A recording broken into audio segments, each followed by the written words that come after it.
PES 2021 will take the form of a season update, while Konami works on revamping the series for its debut on the next generation. However, big changes could come with more development time, meaning there should be plenty to look forward to when PES 2022 drops. Here are some things we'd like to see from the next gen version, which will see PES make its debut on Unreal Engine.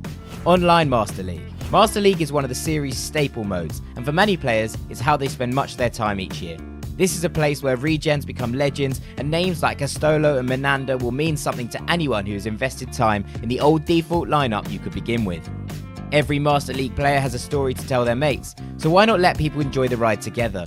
Taking the list of nobodies to European glory with an online friend would be amazing. This mode is built for a shared experience, and the possibility of being able to play it with someone who isn't in your home would elevate the fun.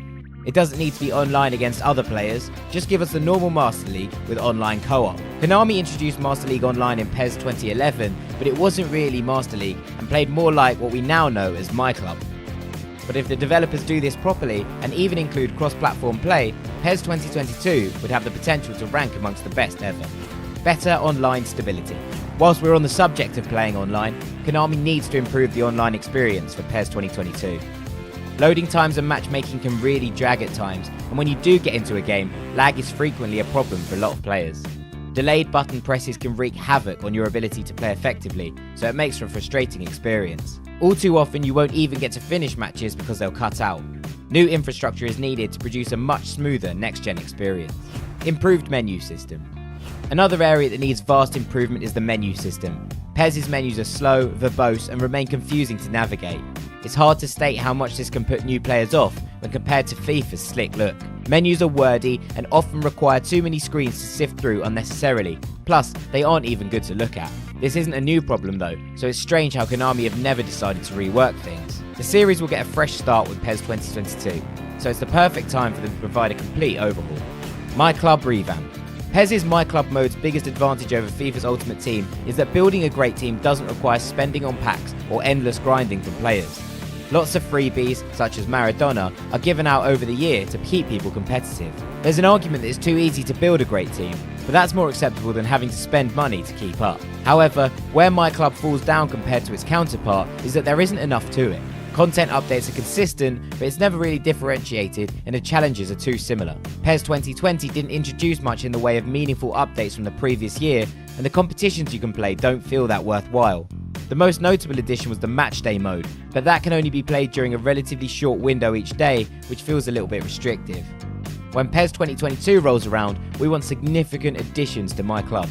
It doesn't need to be a FIFA-style weekend league, but something greater to work towards would make all the difference. Net animation rework. With PES 2022 set to run on next-gen hardware and switch over to the Unreal Engine, we're expecting even better visuals from next year's offering from Konami.